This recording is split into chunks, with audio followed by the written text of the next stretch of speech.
you doing, Coach? Good.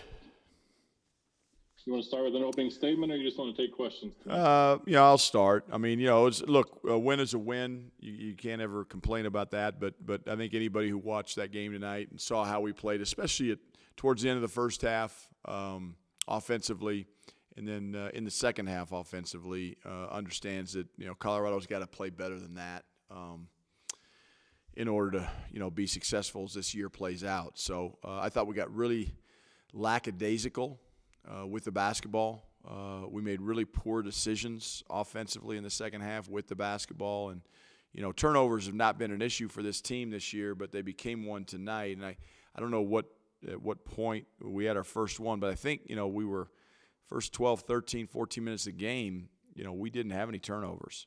And then all of a sudden, boom, at the end of the half, that last offensive possession at the end of the half was indicative of kind of where the game was going offensively for us in terms of our ineptness, lack of execution, lack of toughness, lack of communication, lack of decision-making.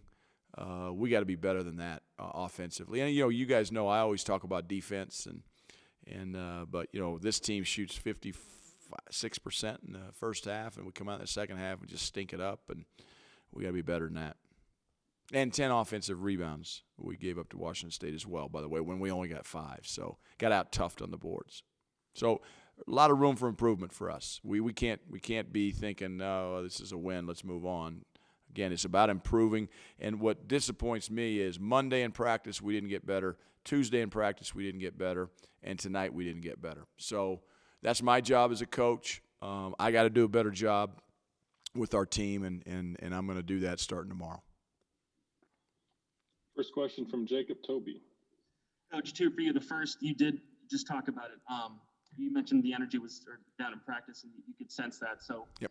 Were you surprised about the second half because of it sort of changed in that first half? You saw the energy kind of pick up. And then my second question is, you had the tribute for Remember the 10 before the game. Just did you talk about that to the team beforehand and what that means and stuff like that? I did not talk about that to our team. I think that's something I'm going to talk to them about tomorrow. I think it'll be a great way to maybe start practice out and give them perspective on and a little bit of history on what happened that night. I still remember to this day where I was. I was an assistant coach at Wichita State. We had played a game in Wichita. They have live call-in radio shows, and the assistant coach that does the scout has to go and answer questions from the fans. And so it was a great preparation for me, as an assistant at Wichita State to become a head coach. But I'll never forget this night 20 years ago because I know the restaurant I was in, and a guy came up, I think our producer came up and showed me a note that, a plane had gone down from Oklahoma State. They had 3 planes here. And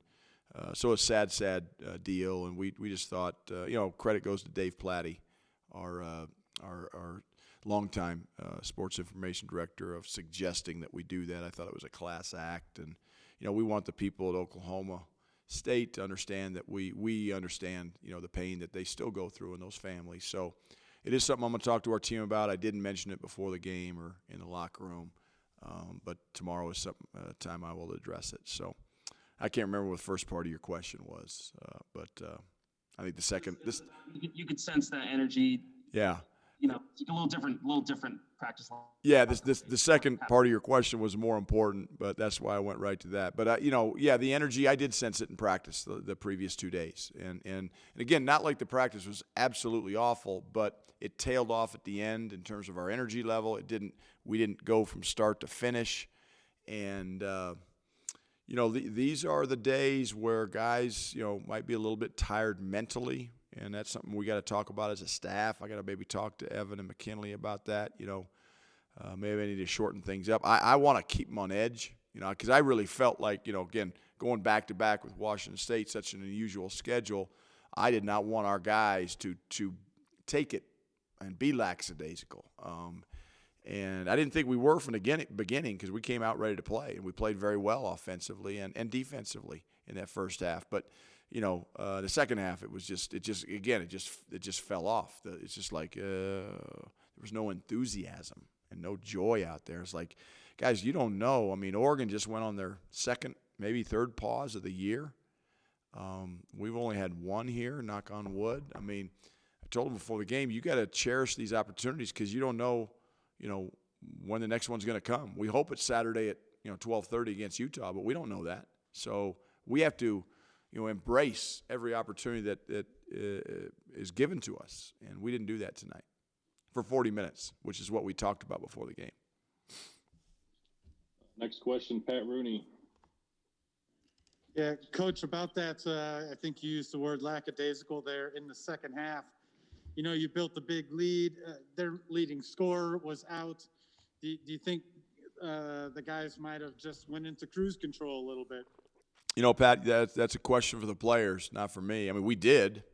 I don't know if it's because of the Bonton wasn't here, but there's no excuse for that because we talked about that at our shoot-around today. Hey, Bonton's not going to play. So we cannot let our guard down. We can't, we got to hold ourselves to the standards of Colorado basketball, and we didn't do that in the second half offensively. We didn't do that. We turned the ball over. We made bad decisions. We were lackadaisical with our passing, and so that's on us. And there's no excuses. There's no reasons. There's just that's the facts, and we got to live with them.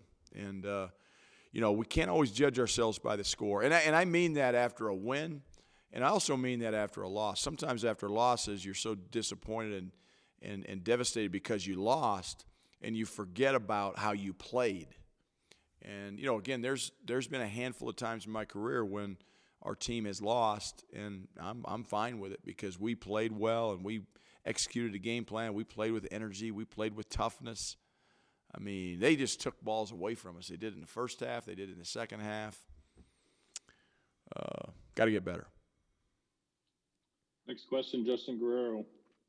Coach, Jabari strung together some quick points in the first half, ended up playing just a handful of minutes. Yeah. Was his lack of playing time in the first half at all intentional or kind of just a flow of the game type No, look, guys, Jabari was late to shoot around today.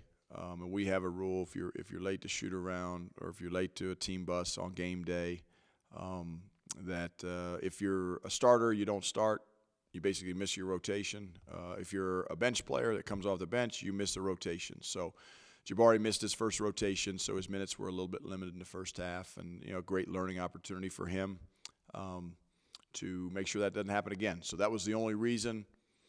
We'll move on from it. He'll learn from it. And, again, those are the standards of our program that have been in place for 11 years that aren't going to change. It doesn't matter if it's Jabari Walker, McKinley Wright, Evan Batty, and I just got to hold true to that. So no big issues, but a learning opportunity for a young player. And I thought Jabari played with, again, great energy and great effort when he was in there. I've got no issues with Jabari at all. Yeah, well. Tad, I know you had some offensive struggles there, especially in the second half. Did that affect your defense at all? You gave up some quick layups, gave them a run. They hit a couple of threes. Did that affect your defense, or well, I thought, Neil, I thought that a couple of our turnover, our pocket passes by our guards, I mentioned the around-the-back pass that McKinley made. Those live ball turnovers that we have are going to convert to layups at the other end against a good team, against a Pac-12 level team, and that's what happened. Our bad decision drives where we get called for charges on the ball, which happened 3 times tonight. And Utah, if it happened 3 times against Washington State, it's going to happen 13 times against Utah because they try to take charges on the ball all the time. So we got to be smarter than that, and we can't just put our shoulder down and go. We got to go around that guy, and if he's looking to take a charge, you got to just go around him or change directions, and because they're not worried about guarding the ball, they're worried about just getting their chest into you and falling down and getting the call. And we got to be smarter than that. Those turnovers, at least they don't lead to layups. And those are dead ball turnovers. Still not good, but better than live ball turnovers. And, we're past the point of saying our offensive struggles bleed to our defense. I'm tired of talking about that. If it happens, what I got to do is I got to sub. I got to get guys out of the game and get guys in the game. And that's something I got to do a better job of as a coach. And I got to be consistent with it. That's another thing, that I remember as a player, I really appreciated consistency from the coaches I played for. Like, you knew – what the deal was before the, so you knew, there were certain times you were coming out of the game, and you knew it, and the coach was consistent with that. And I think if I've got a little bit of a fault is I leave some guys in a little bit longer. I give some guys a little longer leash, and sometimes deservedly so, but sometimes not deservedly so. And I got to do a better job. So this, tonight is as much on me as it is on our team. I'm just glad it didn't cost us a game, a win. We did win. We got to move on, and we got to get better. And that's the biggest thing, because again, this time of year, guys, there's two kinds of teams. There's not three kinds of teams. There's two.